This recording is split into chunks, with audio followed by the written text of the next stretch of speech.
This is Equip and Engage, a podcast by Subsplash, exploring how ministry, technology, and innovation come together to equip churches around the world to engage their communities.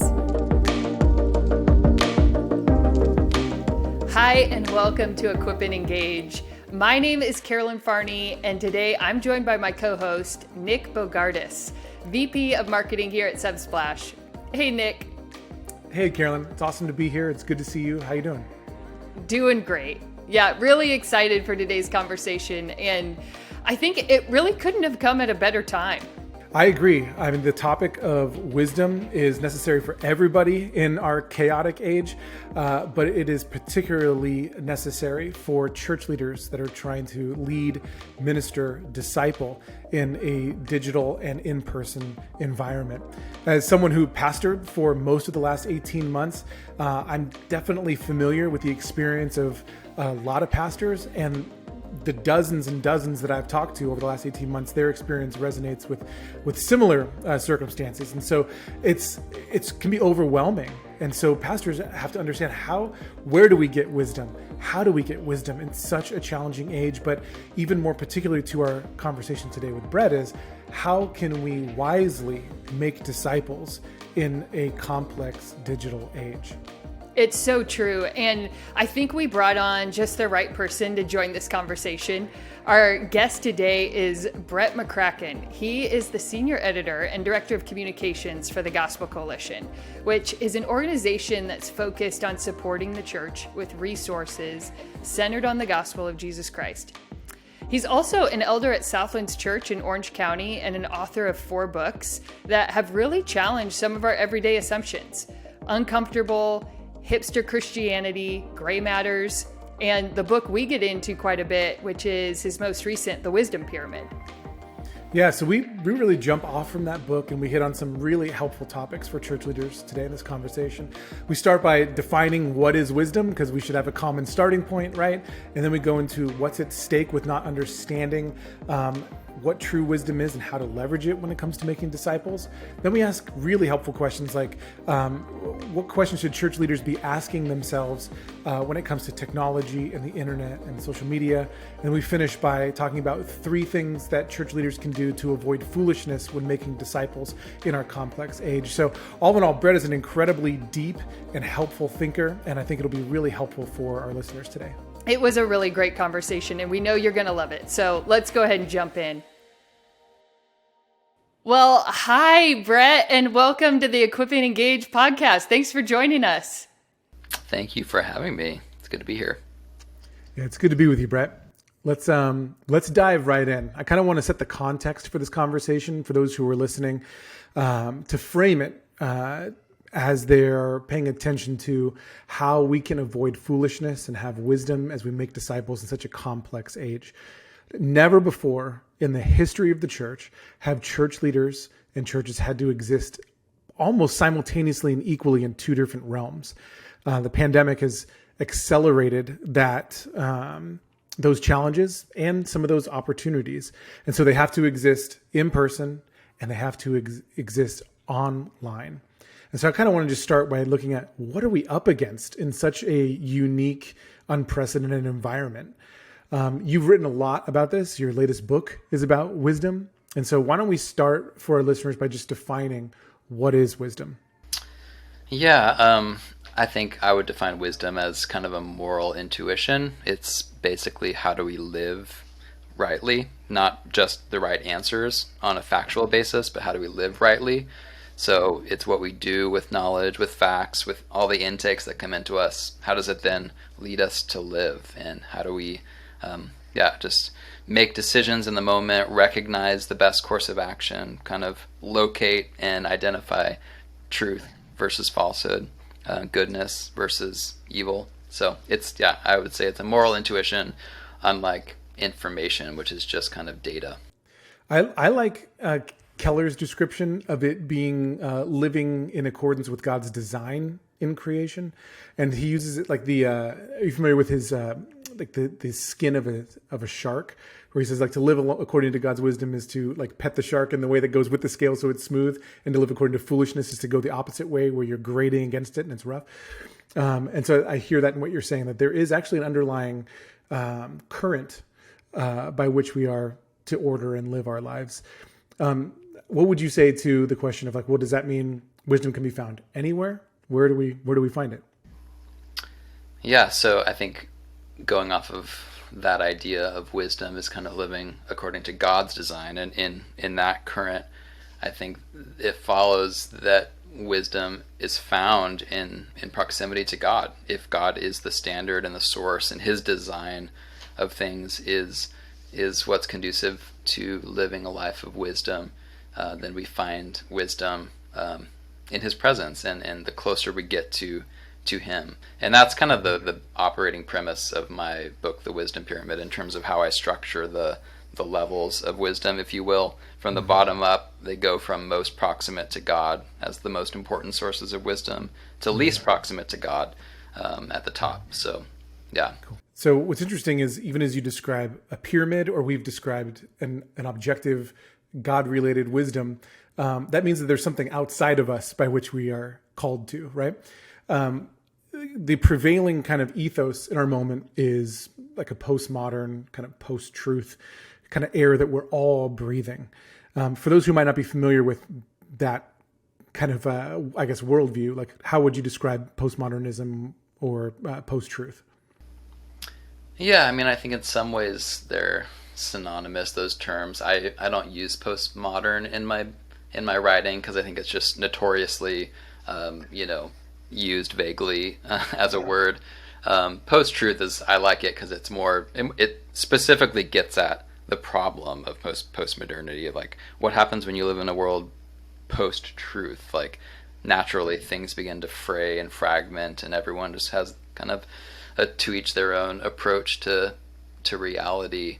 But yeah, I mean, post-truth as a phrase is something, it was like the word of the year a couple years ago in Oxford English Dictionary. So it's starting to be this recognized phenomenon, right? Even among secular folks, that we're living in some sort of moment of acceleration with regard to truth being a dead concept. But of course, it's a long story. You can take it all the way back to probably like the Enlightenment era, when truth as a transcendent idea, something that was external to the self, which was just taken, it was assumed, humans, we were subject to some greater truth outside of ourselves, with people like Descartes and Rousseau and some Enlightenment thinkers. It started to kind of orient truth around the self, and kind of what is your reality and what is your consciousness. That's the ground, that's the basis of truth. And I think ever since then, we've been on this steady trajectory in Western culture, away from truth external to the self to gradually, truth is something we look within ourselves for, and we kind of determine for ourselves. Carl Trueman's book, The Rise and Triumph of the Modern Self, I recommend it. It's kind of a long history of this trajectory that I'm describing. But that's how we get to a post-truth world. Is just we gradually kind of move from truth as objective, something to which all humans are subject, to then being individually defined, and to which no one is subject except for ourselves. Yeah, I love Truman's book as well. I love the that picture he used of going from being like farmers to basically just kind of like remote workers, and that like we used to have to live subject to our environment. Like a farmer had to adapt himself to weather patterns and seasons and things like that were external to him. And now we have, in many cases, created such a control over our environment that it kind of has reduced our awareness of all of the objective realities that we actually still need to adhere ourselves to. I love that picture. So before we transition to the next part of the conversation, help us understand, like we're talking about postmodernism, post-truth, the removal of any kind of external wisdom, and what we talked about of the unique environment of having to live online and in person. What's at stake here for pastors and church leaders? Like, why does this matter for them to understand? And what are maybe some of the byproducts if they don't? Yeah, I mean, I think a lot is at stake, and something that I've witnessed as a church leader myself, as an elder in the last couple of years, is just a growing sense that we're losing people to the internet in terms of formation. So it's just a numbers game, right? Like you have maybe 2 to 3 hours of church kind of formation with someone in your congregation, maybe Sunday morning and then maybe an hour midweek. But the average person in the digital age spends 60 plus hours, in the internet space, looking at screens, being formed by all of these intakes, this this voice, this article, this podcast, this TikTok, whatever personality. And so it's just natural, right, that formation, when it's that dominant in one space, it feels like a lopsided battle. And I think a lot of weary pastors, especially in the pandemic when all of this was amplified because people spent even less physical time with their church community and even more time online, you really do sense that there's this growing like desperation among church leaders. Like, how do we disciple people in this world where we don't know, we can't control what their intakes are online, who they're listening to, and yet that's the more magnetic, powerful thing that's forming them spiritually.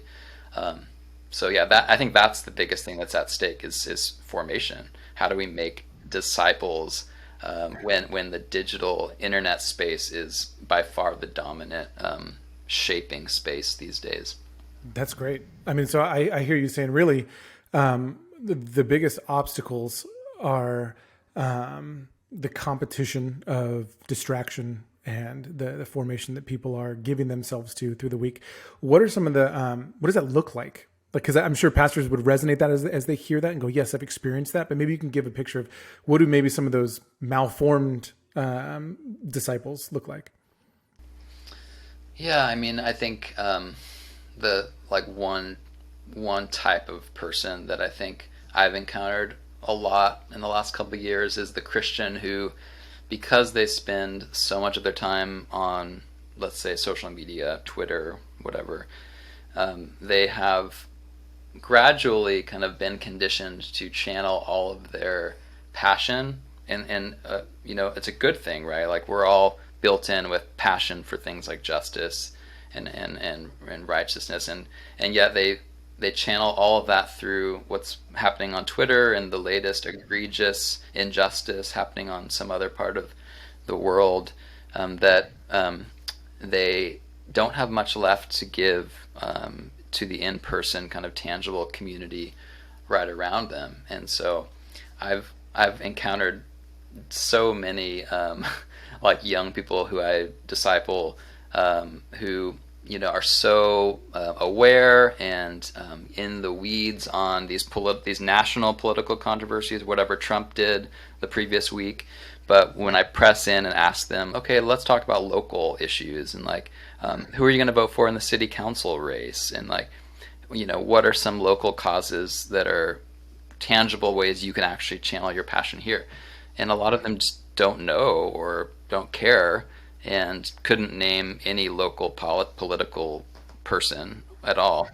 And that just, for a Christian, that just feels really skewed and messed up, because when you think about our mission and our purpose, our vocation as Christians, it's to be the tangible kind of light and presence of Christ in our location where we've been placed. But if we're living our lives virtually, where our consciousness on a cerebral level is everywhere but where we are, no one in our neighborhoods, no one in our communities is being affected positively by our presence.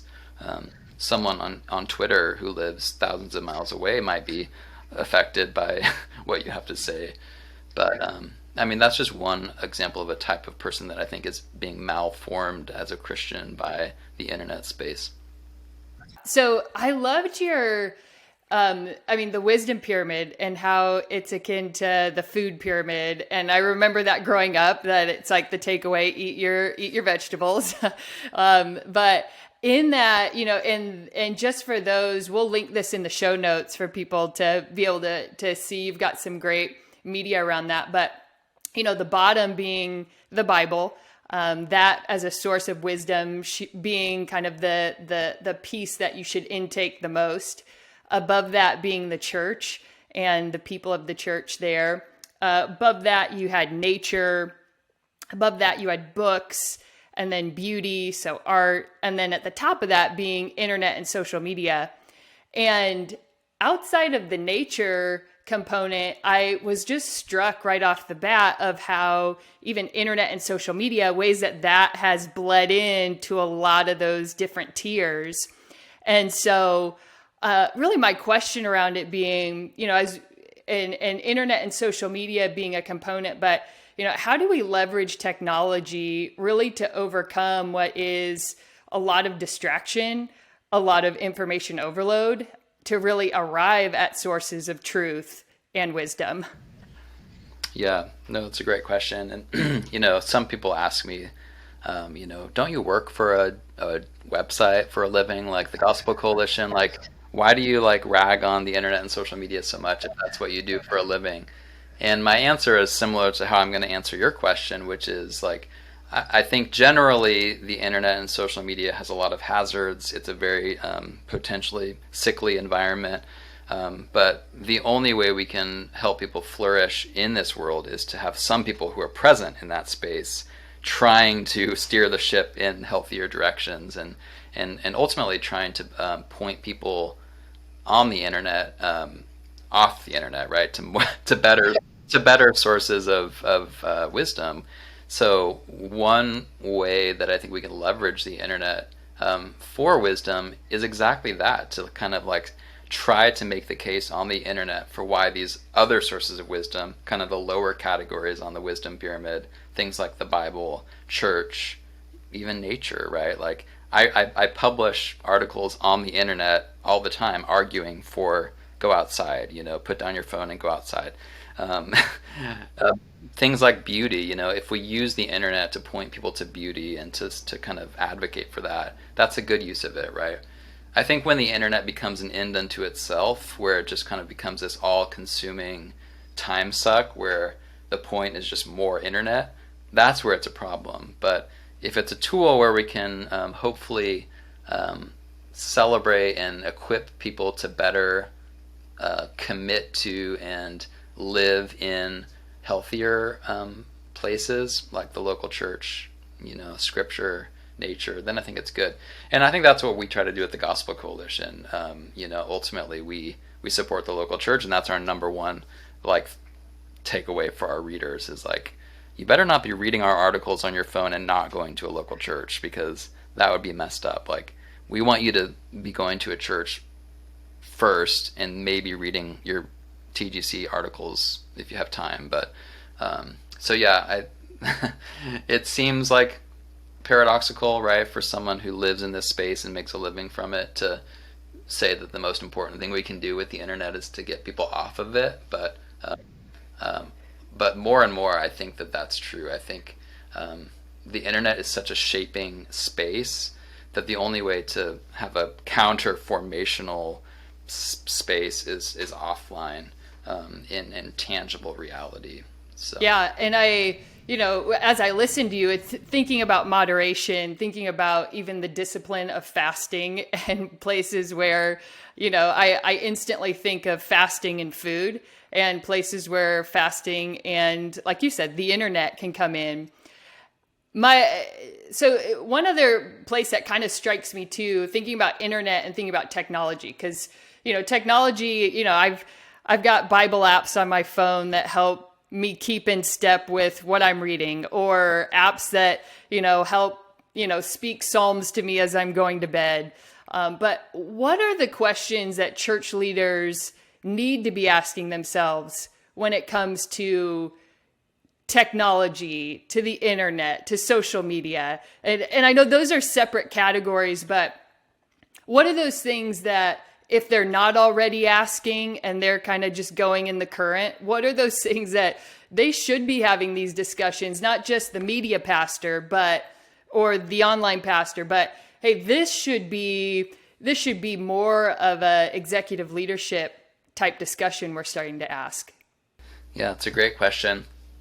I would say the first question evangelicals tend to ask about a technology, just being evangelicals, right? We're very pragmatic. We want to like use whatever tool we have. The first question is usually, how can we use this to like meet people where they're at, and how can we have a presence, on whatever TikTok, name your new technology. And while I think that's well intentioned, I think the bigger, higher level questions that pastors need to be asking, especially 20 years now into the internet age, where we're starting to see some of the effects of it on Generation Z, for example. Just read Gene Twinge's book, iGen, for some of the data on that. But I think we need to ask the formation questions about these technologies, like how are they forming us? Not just the content on Twitter or TikTok, that's a whole other conversation, but the form itself, how are these things shaping Christians, and what should we be cautious about? So before we kind of quickly run to have our own church TikTok account, and I'm not knocking any church out there that has a TikTok account, are we asking the question, like, how is TikTok as a form shaping us, and are there concerns there, and how can we make sure we're not making the problem worse by just joining the chorus of voices on there? What does it do, for example, to have a Jesus themed TikTok just thrown into the mix with dozens of other dance videos and trivia that comes through someone's TikTok feed? Like, that's a concern. Alan Noble wrote a book called Disruptive Witness, which he talks about this really wisely, I think. It reduces Christianity to something trivial when it's just on the same plane as all this other content, where consumers are just gobbling up little nibbles of this and nibbles of that, and it could be a cat video in 1 second and the catechism from some ancient confession in the next tweet, and it's like, yeah, are there any problems with that, with kind of the flattening of content? And might there be an argument for reserving Christian content for a more sacred space that is on a whole plane entirely from some of the technological experiences?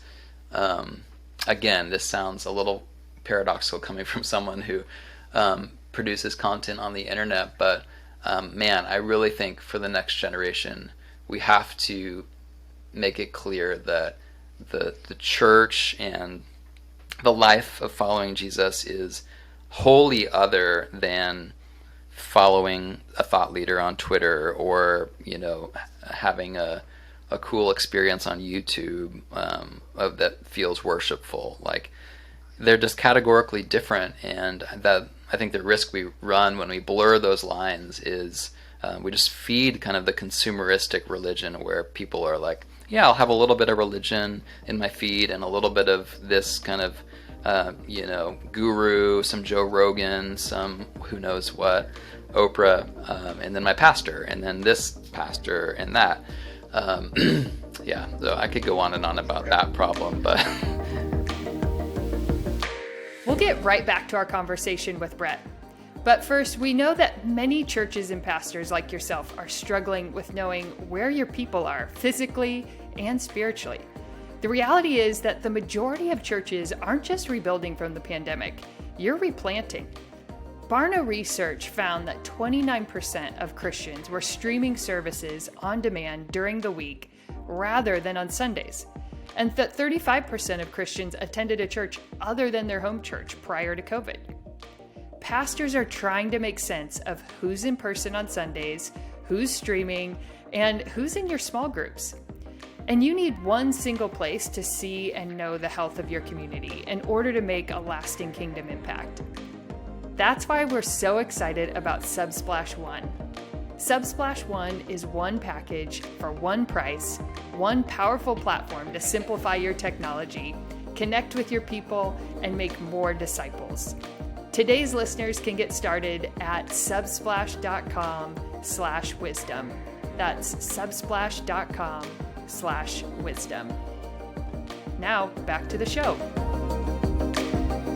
Brett, there are a lot of arguments against churches and primarily inhabiting a space like YouTube or Facebook related to censorship, right?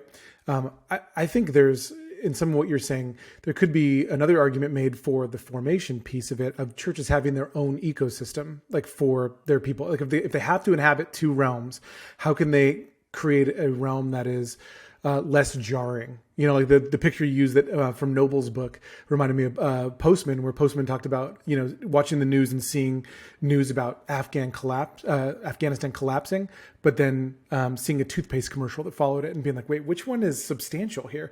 And like churches having their own space to communicate wisdom and eternal truth could be an issue for them to think through. Like, how can we create that if we have to inhabit both realms?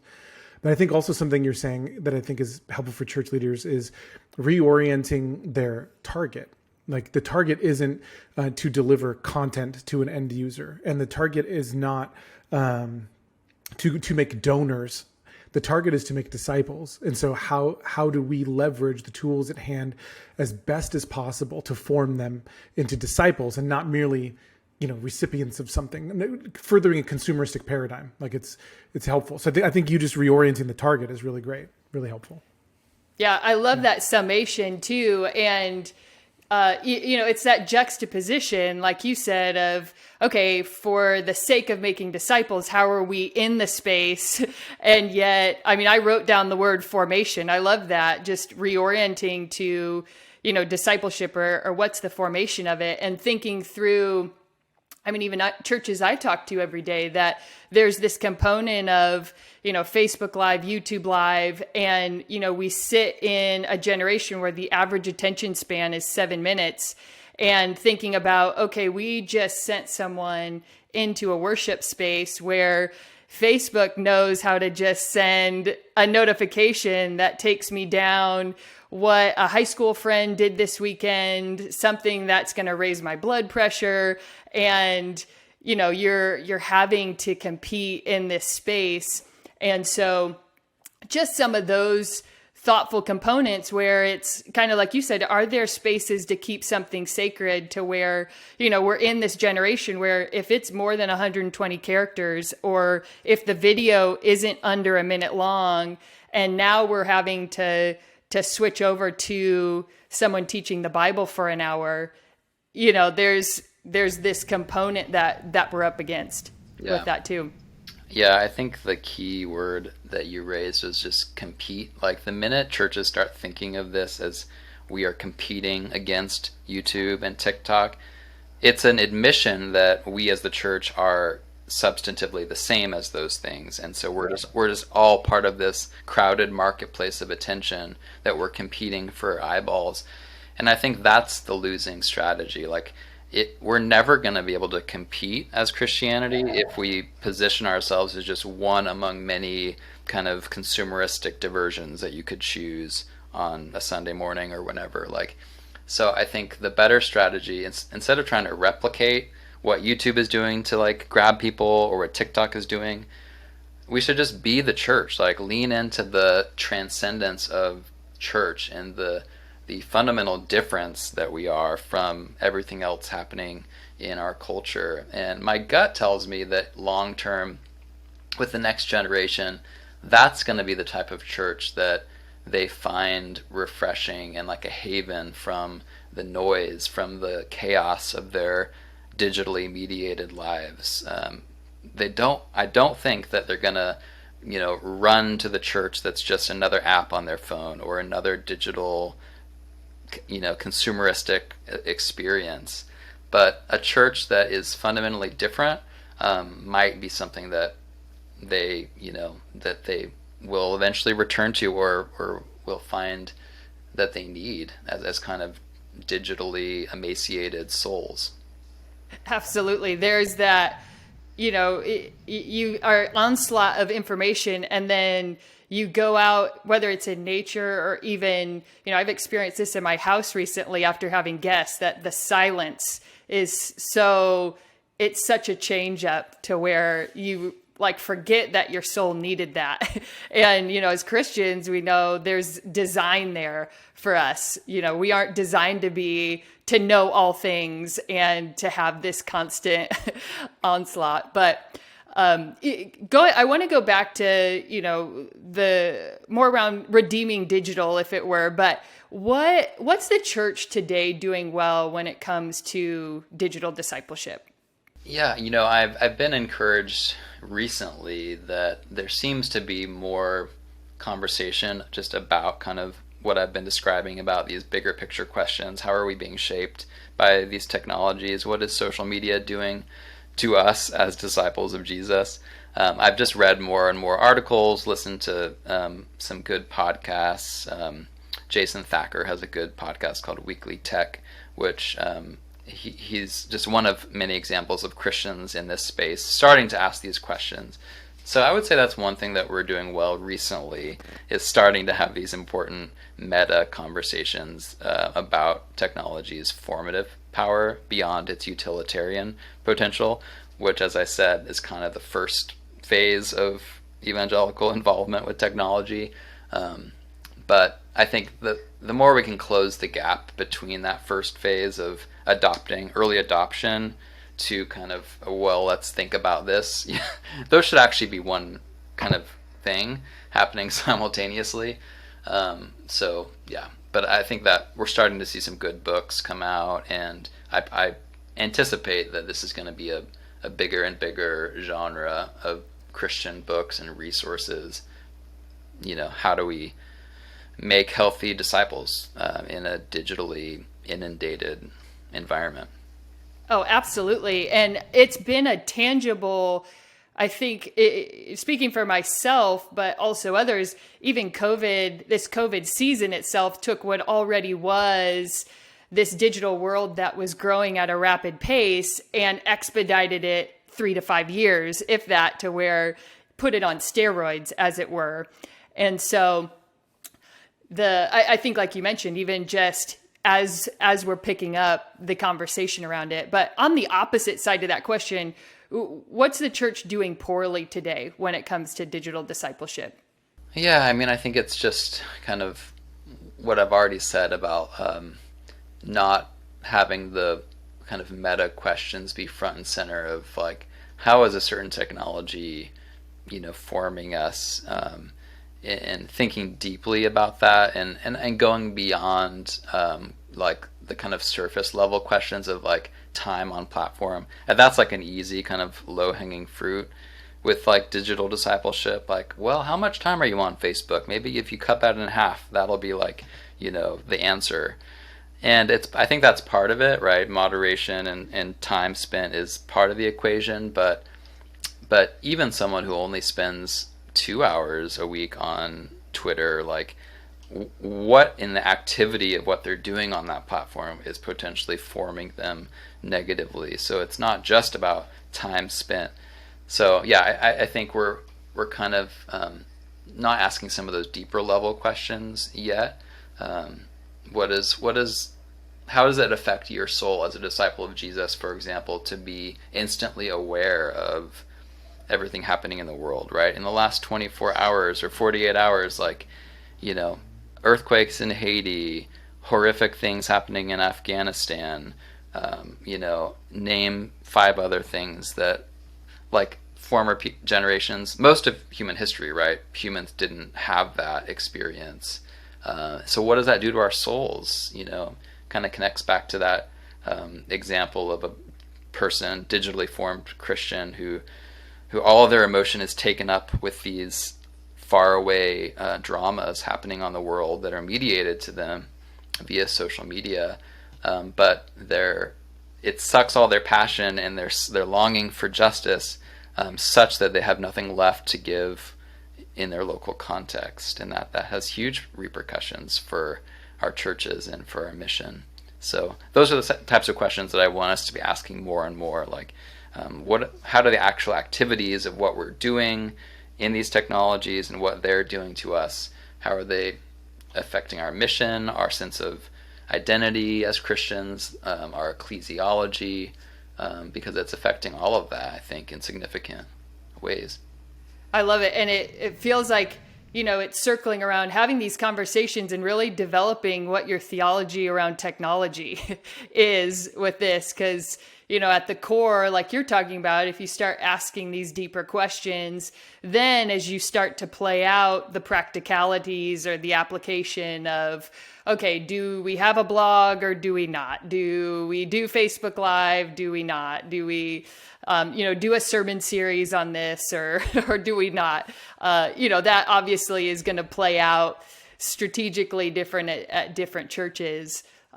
Any other opportunities you see from the standpoint of digital discipleship? I know we've kind of hashed this out on a few different fronts, but any opportunities that feel on the application side for a church? Yeah, I mean, I think step one is just making it a topic of conversation and like recognizing that our digital habits and our formation happening in the digital space is a matter of discipleship. So moving from a compartmentalized approach where it's like, yeah, that's just how we live in the 21st century. So what you do outside of church on your phone, on your computer, that's your business. I think just recognizing, no, that's very much the battleground of souls these days. That's where people are spiritually formed for better or worse. So just recognizing that and making these things like part of your, whether it's a sermon series or a small group kind of curriculum or conversation, I think that's like a practical next step for churches. Brett, I think, you're putting forefront formation, discipleship, in advance of adopting a technology, or even as you do it, at least having your end goal in sight, I think is really important. There's a guy named Rich Plass. He mentors pastors, is a Christian psychologist. But I remember he said one time, he said that the evangelistic churches of the next generation are going to be the relational churches. And I think I heard you say that as well, kind of like, there's going to be younger people that are looking for something transcendent, something beyond the kind of digital chaos in which we live our everyday life. And so if you have that target of formation or discipleship over your technology, the technology is always in service of discipleship, and it's always in service of connection, community. And so I think there's an opportunity there, likely for churches to think beyond, again, like just delivering content to end users, just making donors or whatever kind of utilitarian approaches they might have, and go, wait a second, hold on. How does this help my people grow in their affections for Jesus? How does this help them connect to one another and their local communities? Is what if I were to sum up all of what you said, it'd probably sum up in those two kind of pillars. Is that a fair description? Yeah, absolutely. I think churches have to recognize that they are not primarily content as much as they are a community. And content is part of what they do as a community with the word preached and taught and discussed. But the church's fundamental identity is a community, plural, the people of God coming together in relationship as brothers and sisters, as family, and pushing one another to grow. The church is God's plan for our growth, for our spiritual lives. Like, the plan for our spiritual growth was never, try to fill your brain with as much input and content as you can muster, as you can find on Google. That's not actually a recipe for spiritual growth. I don't care how many amazing Tim Keller sermons you download online, or how many amazing podcasts from Nick Bogardus that you listen to. All of that is good, but and it can help us in our spiritual formation for sure.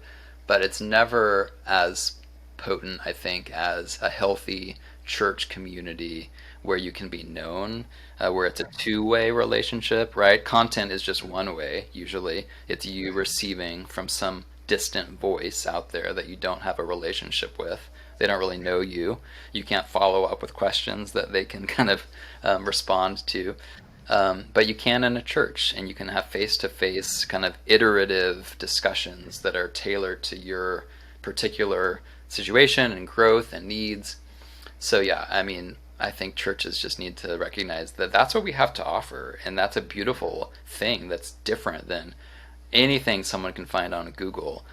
So that it goes back to what I said earlier. Like, we shouldn't frame ourselves as in any way competing with Google, not only because we're just substantively different, but we're actually so much better, right? No answer that you can find in a Google search result is as good as being able to kind of tease out these questions in community over time, in a way that is deeply tied up with relationship and a communal growth together. So yeah, this is my last book, Uncomfortable, kind of coming out right now.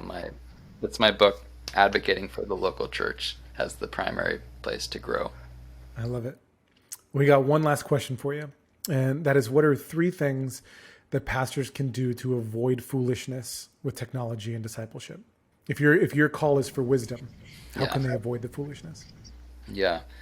Well, I'm just going to kind of cheat and use the last chapter of my wisdom pyramid book, which I conveniently have 3 kind of summary marks of wisdom that I describe in terms of wisdom in contrast to foolishness in the digital age. And each of these 3 maps onto the 3 problems that I focus on in the first half of the book, which is too much information, too fast, the speed of information, and too focused on me, kind of the look within individualistic orientation.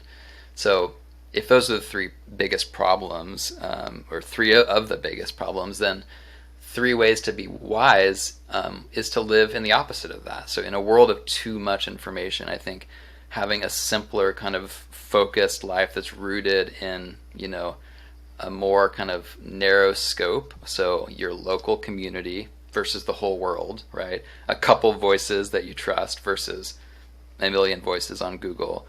To have kind of to narrow your formative sphere, if you will, in a world of too much information is, I think, one way to be wise. Second is to be more patient, to have a slower, more patient, reflective pace in a too fast world. So many problems, so many ways that we become fools on the internet is just like speed traps, like posting something sooner than we should have, reading an article and forwarding it along before we vet the source and fact check. Like, so much of our problems in the digital age come from the too fast pace. And if there's one thing we know about wisdom, it's that it's a little bit more of a slow burn, right? You become wise over time. It's the kind of carefully considered life that leads to wisdom. And so I really push that. Like, as Christians in today's fast-paced world, we need to be the ones willing to go slower before we jump in with a hot take or our opinion. We need to be the ones who are willing to kind of be slower to the draw, with shooting off our opinions. That's going to be the wiser contribution if we can wait a little bit and think critically. And then thirdly, I think in contrast to a world that's too focused on the individual and where everything is about what I want and the voices that I like, and I'm going to opt out of this person and that person and curate my own reality according to my liking. I think the wise life is the one that recognizes just humbly that I'm not the best source of wisdom, and that looking within myself first and foremost is a really dangerous process, and that actually external truth is a good thing. A reality that exists independent of my tastes and preferences is actually a wonderful gift. And the wisest people in the world are those that actually are content and kind of lovingly submit to the fact that we are subject to a world we didn't invent, to laws we didn't create. Gravity was a law before I was born, and I didn't get to decide whether it was a law when I was born. My biology was my biology without anyone asking me, what I thought about it. The weather is the weather is the weather, right? It's either raining or it's not, whether you're a Democrat or a Republican, whether you have opinions about it or not, right? And that's someone somewhere just disagreed with you on that one. right? And we're going to get to that point, I think, where people are having debates about whether this is actually rain and is it a deep fake of rain or, yeah. Totally. So. Awesome. Well, Brett, thank you so much for taking time to be with us today. I'm just thankful for your work, man, as a friend and a peer. I've appreciated your deep thought on matters of the local church and discipleship. So thank you very much for that. Yeah, thank you guys. It was fun.